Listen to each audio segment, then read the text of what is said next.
Pride and Prejudice by Jane Austen. Recording by Elizabeth Bennet. Chapter 21. The discussion of Mr. Collins's offer was now nearly at an end, and Elizabeth had only to suffer from the uncomfortable feelings necessarily attending it, and occasionally from some peevish allusions of her mother. As for the gentleman himself, his feelings were chiefly expressed, not by embarrassment or dejection, or by trying to avoid her, but by stiffness of manner and resentful silence. He scarcely ever spoke to her, and the assiduous attentions which he had been so sensible of himself were transferred for the rest of the day to Miss Lucas, whose civility in listening to him was a seasonable relief to them all, and especially to her friend. The morrow produced no abatement of Mrs. Bennet's ill humour or ill health. Mr. Collins was also in the same state of angry pride. Elizabeth had hoped that his resentment might shorten his visit, but his plan did not appear in the least affected by it. He was always to have gone on Saturday, and to Saturday he meant to stay. After breakfast the girls walked to Meryton to inquire if Mr. Wickham were returned, and to lament over his absence from the Netherfield ball. He joined them on their entering the town, and attended them to their aunt's, where his regret and vexation, and the concern of everybody, was well talked over. To Elizabeth, however, he voluntarily acknowledged that the necessity of his absence had been self-imposed.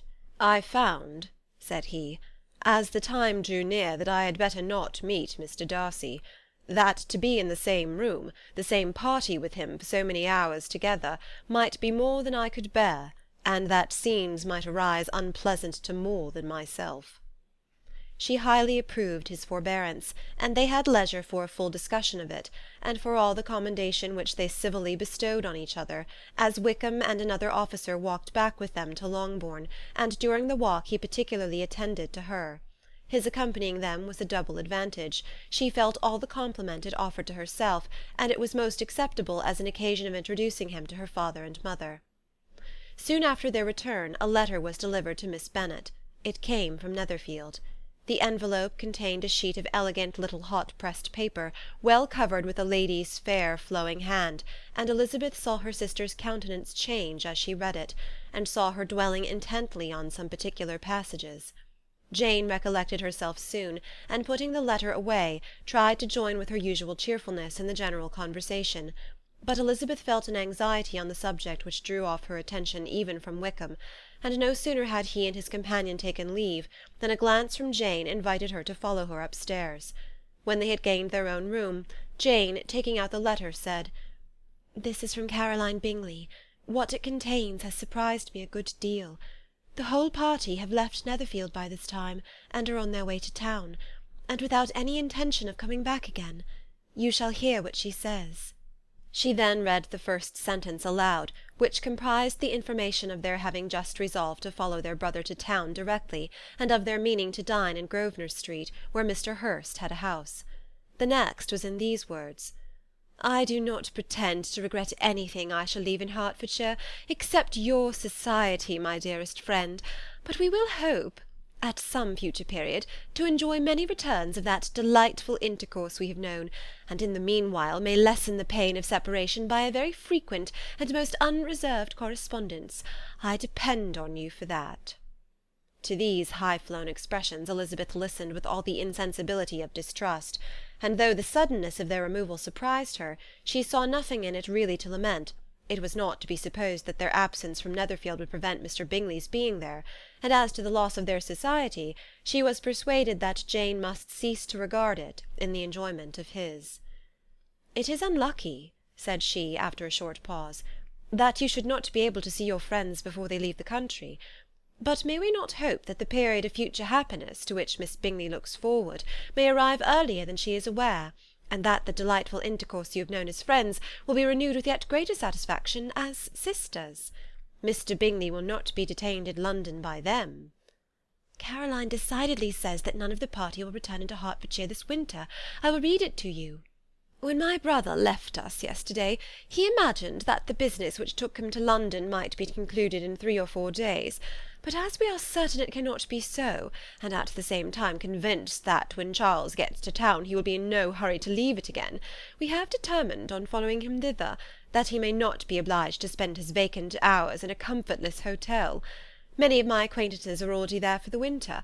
I wish that I could hear that you, my dearest friend, had any intention of making one of the crowd, but of that I despair. I sincerely hope your Christmas in Hertfordshire may abound in the gaieties which that season generally brings, and that your beaux will be so numerous as to prevent your feeling the loss of the 3 whom we shall deprive you. It is evident by this, added Jane, that he comes back no more this winter. It is only evident that Miss Bingley does not mean that he should. Why will you think so? It must be his own doing. He is his own master. But you do not know all. I will read you the passage which particularly hurts me. I will have no reserves from you. Mr. Darcy is impatient to see his sister, and, to confess the truth, we are scarcely less eager to meet her again.